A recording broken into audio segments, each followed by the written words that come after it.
Hey guys, this is the XRP Cowboy. Hey, this is Billy. Just want you to see, those are my moon boots. You can see how filthy they are. That's actually dust. These are bright white. It's been a long time since I put them on. There's a space guy in there. I wanted to talk about the stages of wealth. Now, I don't know if that's happening right now. I just know that this is independent, this move of XRP to 55 cents from the market. And it implies something's going on bigger than retail. Maybe it's ODL, as a friend said earlier to me today. But I do want you to know this. Whether it's now or not, we're gonna drink some whales' fucking blood. The whales that don't want to see us swim. You know? But I wanted to say, this is how it starts. So it begins. So it begins. It starts with slow price movement to the upside. This is phase one of our generational wealth. It starts to move, and then it starts to snowball a little bit more. It sneaks up on you, the price.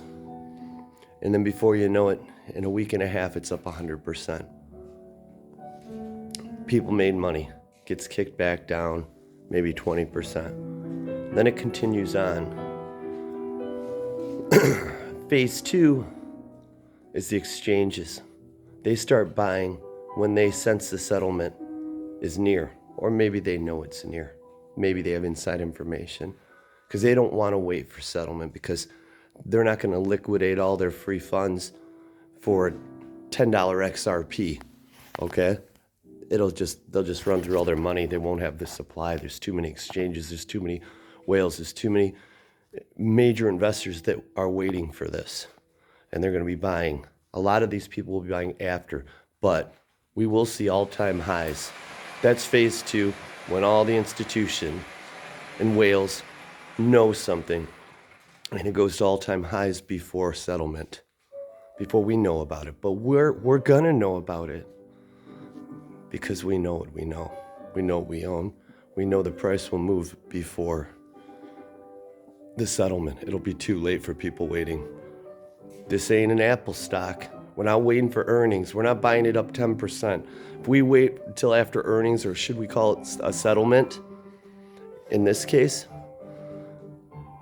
it'll be unaffordable. It won't be affordable. So that's phase two. Phase three, and that's all-time highs, is right before settlement. And then settlement comes, and just there's so much money going into it. It's gonna look like an IPO. If you've ever watched an IPO for the stock, the price is just radical. It's rocketing up and down constantly.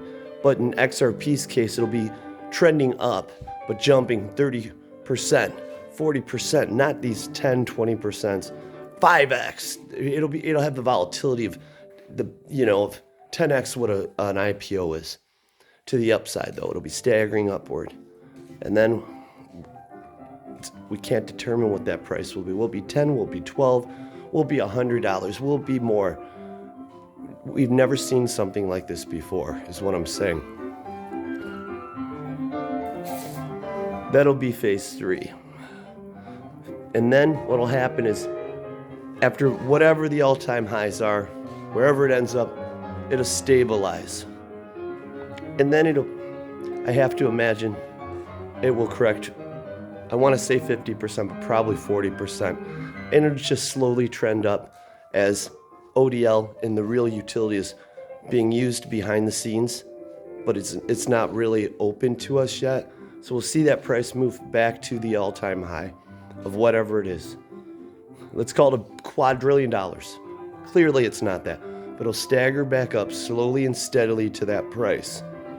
And then after that, the utility will be open utility, meaning the world will know about it, which will create a whole new group of investors buying in, the people that were afraid of crypto, the people that wouldn't touch it. And they'll be buying it at a significantly higher, they'll be buying our exit liquidity. But the beautiful thing is at this point, the price is more stable, but it continues to grow and it continues to go up. The gains will be more significant than your stock, high growth tech stocks. But what we'll see is the stock, at this point, the stock market will begin to suffer because people would have exhausted all their resources, their cash, and they've made money and greed sets in. So what they'll be doing is finding money in other areas. Who wants to sit on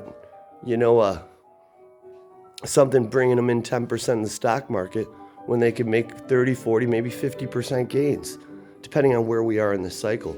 What they're going to do is they're going to exit the stock market to buy crypto because they've already made a wealth of money. The stock market suffers. You pull 20% out of the stock market, your stock's going down, your actual cash, that stock you pulled out of could go down 50%. I mean, that's just how it is. And this is where the greatest wealth transfer in history comes from, because most wealthy people are invested in stock. And their stock, the time is limited. I'm not saying to sell your stock. I own stock, and I believe you should own a nice percentage of your of stock versus crypto. But I am heavy crypto, like a 85-15 in stock ratio. But I believe in it. So that's the next phase. And then after that, we're going to see more utility, more adoption, whether it's derivatives or Forex, all that stuff. And that is going to take it to prices that we can't even guess. No one knows. Is it 589? Is it 10,000? Is it 20,000? No one, this math is too complex for anyone to figure out. Remember, market cap isn't how much money is in the market. It's all supply and demand. It's what someone's willing to pay for it, right? And the banks, they don't care if they pay $20,000 a coin.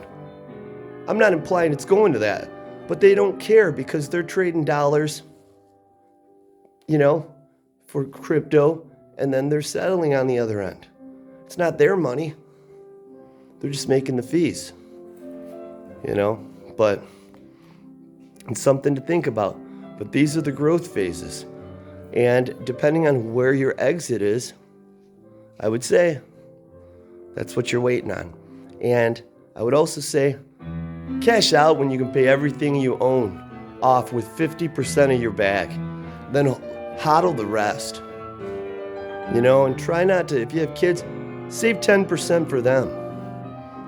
The longer you hold, more gold, right? We're buying our time coins, dreamers. And I don't know if this is the beginning of those phases, but the time frame makes sense. And remember, we always said a settlement will come out of nowhere. This may not even be a settlement thing. I mean, this could be, somebody else. This could be, Congress or government. Maybe something's about to happen and the word's out. This may not make it to a settlement. We get some kind of regulative clarity, but government's slow. I don't see that. But with that being said, this could be investors knowing it's 3 or 4 months out what's happening. We don't know. I'm just throwing scenarios out there. I don't have a crystal ball. I just have logic. And I'll tell you what, there's no logic in this moving, almost 100%, 70% or so from what we read with the summary judgment stuff. It was pretty well balanced on each side. I favored Ripple's side a little more, but it's because I'm invested in them, But the point is, 50-50, it's the SEC's burden to prove. So they have more work cut out than Ripple. So Ripple's winning. It doesn't really matter. At the end, win or lose, our XRP is free. There will be clarity coming. My dream is my roadies. Hope you're having a great night and you're watching this. I'm just, loving every minute of it. Please come out. I think I'm falling. You're the only one I think is safe. It seems I found the road to nowhere, and I'm trying to escape. That's how I feel. I've been feeling that way for years in this space. I've gone through it all, everyone. If you've had bad financial and hard times, you're not alone. No. I've been there. I foreclosed on a house. This isn't a woe is me because it made me invincible. I foreclosed on a house while my wife was holding my 1.5-year-old with a belly out to here, 8 months pregnant, while they put our shit on the street. That's when I went to work on the banks. Now that was, 11 years ago or something. But I went to work because I'll tell you what, fucking you knock me down. You knock me fucking down. If I get back up, I'm going to figure out how to knock you on your ass, motherfucker. And that's how I feel about the banks. So I've been knocking them fucking down ever since. I just am starting to play their game a little better than there. My dream is my loves, my fucking roadies, whatever. I hope you're having a good night.